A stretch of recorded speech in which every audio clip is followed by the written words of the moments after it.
Hi there, and welcome to another football podcast with myself, Azad, and we have Jack joining us again. Hi, Jack. Hi, Azad. Nice to see you. Nice to see you as well. So today we're going to be discussing, again, something very different to what we usually discuss.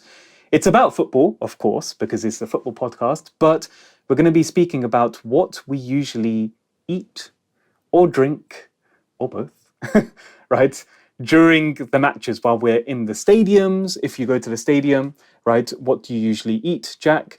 Or if you're at home, like me, probably watching on my laptop on an illegal stream, perhaps. Okay. I shouldn't be saying that on YouTube, should I? Right? No, probably not. Probably not. Cut that out. No, I'm joking. Keep it. So, Jack, what do you usually eat while watching the matches? Okay, so this is a little bit different. When you go to a football stadium, or let's say a Premier League stadium, because obviously the food varies depending which country you're in. It's quite natural. Of course. But let's stick with the English Premier League. You are going to expect pies, crisps, and beer.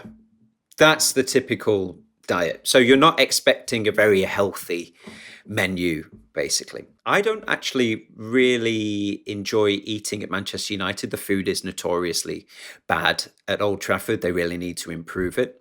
But outside, you have lots of food trucks, and you can get a good portion of chips. And I really like eating chips, or what Americans would call French fries, but we're not American, so we're not going to call them that. But you can get that with gravy, with curry, or just with salt and vinegar and a bit of ketchup. So I like that before the match and just idle up to the stadium and get full before I enter. I think the conveyor belt system in the stadium is makes the food a little bit not as tasty, and it depends on whether you get it cold or warm, and I just don't like risking it. But you can get a decent selection at Old Trafford, but it's not for me.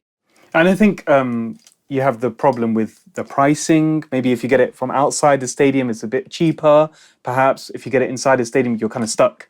You can't, choose the best option, perhaps, right? So maybe that's another issue as well, perhaps. That's right. Yeah. There is a premium. People will have to pay more when you're in. They've got you there. They've got you by the ankles, and they can charge whatever they want. And it's not the best food. However, I've heard that, with these new and improved stadiums, and I have to bring them up, like Tottenham Hotspur, apparently the food there is excellent. Really? Okay. You're getting gourmet catering, and there are websites and social media accounts dedicated to showing the good food which is around football stadiums in the UK, and you can vote for whether it's good grub or bad grub. And yeah, the selection there is now you can get Asian food, great Italian food, and even US influenced food, like really good portions of nachos and hot dogs and things like that. But I think there needs a bit of improvement at Old Trafford, not just on the pitch, but in the kitchen. Everything needs to be improved, basically everything, right? That's right. Anyway, so that's in the stadium, so you can get these selection of foods. What about when you're at home watching it with your friends, or maybe at the pub? When you're watching on the big screen, what kind of stuff would you eat there? Would it differ? Would it be different? I think so. I would say anyone who is going to a pub or a restaurant on match day who is not actually going to the game, I would say maybe avoid, because it's really busy and you're not going to get the best service. These venues are going to be packed, the ones that are in the vicinity of the stadium. But I would typically, if I'm watching it with friends, share a pizza. Popcorn is always a good choice, and when I have hosted games at my house, I love cooking. It's not really cooking, but making. Preparing, yeah, that's better. Preparing nachos with sour cream and guacamole and salsa and things like that for sharing, for dipping. Yep. And you can't go wrong. Yeah, I think that's the go-to for most people. Pizza, you mentioned, crisps, tortillas, these kind of foods that they love to share during that time. I have to say as well, if you are willing to spend a little bit more going to a match day at an Old Trafford or an Anfield or an Emirates, they produce, the match day catering experience. So you can have a meal beforehand. I've done it a couple of times at Manchester United. I can't really remember the food, which is maybe a good or bad thing. I'm not too sure.